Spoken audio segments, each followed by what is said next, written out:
Assalamu alaikum warahmatullah. Welcome back to my English channel. Today we will try to understand the simple present tense clearly and easily. First of all, we are going to talk about the use of simple present and when we use it. Next, we are going to see how this tense is structured or formed. Stay tuned. So let's get started. So, we use the simple present to describe or express daily routine and habits. Also, to talk about facts or general truths, and scheduled events or timetables. Also, for permanent situation and giving instruction and directions. So, the first use of the present simple is when we're talking about the daily routines or habits. Daily routines are things you do regularly, every day, every week, or often. I will give you some example to make things clear. The first one, I wake up at 7 o'clock, means I wake up every morning at 7 o'clock. The second exam, she drinks coffee every morning. The third one, I go to the cinema every month. And the fourth, I exercise every weekend. These signal words like every day, always, usually, often, sometimes. Whenever you see them, use the simple present without hesitation. I hope everything is clear so far. Let's move to the second use. So we use the simple present to talk about facts or general truths. Facts are things that are true or proved by science and never changed. We have some example like the sun rises in the east. The sun always rises in the east. Second example, water boils at 100 degrees. This fact is proved by scientists that water boils at 100 degrees. Rabat is the capital of Morocco. It's a fact, it's a truth that Rabat is the capital of Morocco. It's not the capital of any country. The fourth example, the people need water to survive. Of course, it's a general truth and the fact that people need water to survive. Either is going to die. Another use of the simple present is when we talk about permanent situation, things that are generally stable. Example, I live in Meknes. The second one, he works at the hospitals. Means his work is in the hospital. He's working as a nurse or as a doctor. Means يعني كيشتغل في المستشفى. يعني خدام مثلا طبيب ولا ممرض ولا ممرضة. The third one, he teaches English. Means that his job is an English teacher, not French teacher or philosophy teacher. The fourth one, she loves couscous on Friday. We use the simple present to talk about scheduled events or timetables. Future events that are fixed by schedule. Examples, the train leaves at 10 p.m. The exam starts tomorrow. The plane arrives at 9 a.m. The party ولا الحفلة starts at 8 p.m. All these events are fixed by timing schedule. And the last use of the simple present when you are giving instructions or directions.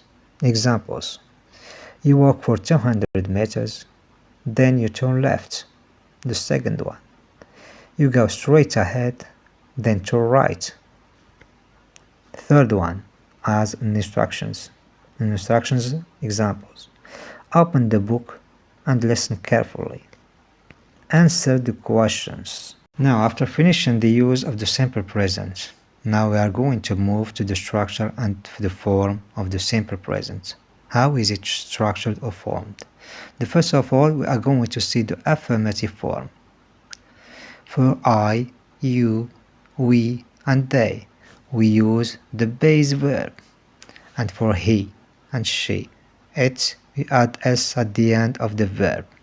Examples, I work, You play. We study. He works. She plays. They live in Morocco. You study English very hard. But the third singular pronoun means for he or she or it, the s is important. There are some rules for adding s. Verbs ending in ch, sh, double s, x, o, we add es. Examples: he watches, he washes, he misses, he fixes, he goes. For the verbs ending in y, when it is preceded by a consonant, the y is changed to ies.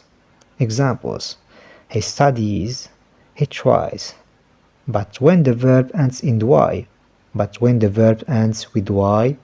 and preceded by a vowel, there is no change. Example: she plays, he enjoys. I think it's clear right now. If there is any questions or confusion, you can write me in the comments. Now let's move to the negative form. To make negative sentences or forms, we use do or does. For the pronouns I, you, we, and they, we use do plus not plus a verb. For the pronouns he and she, it, we use does plus not plus verb without s. An important rule here: when we use does, we remove the s from the verb. Example: she doesn't work.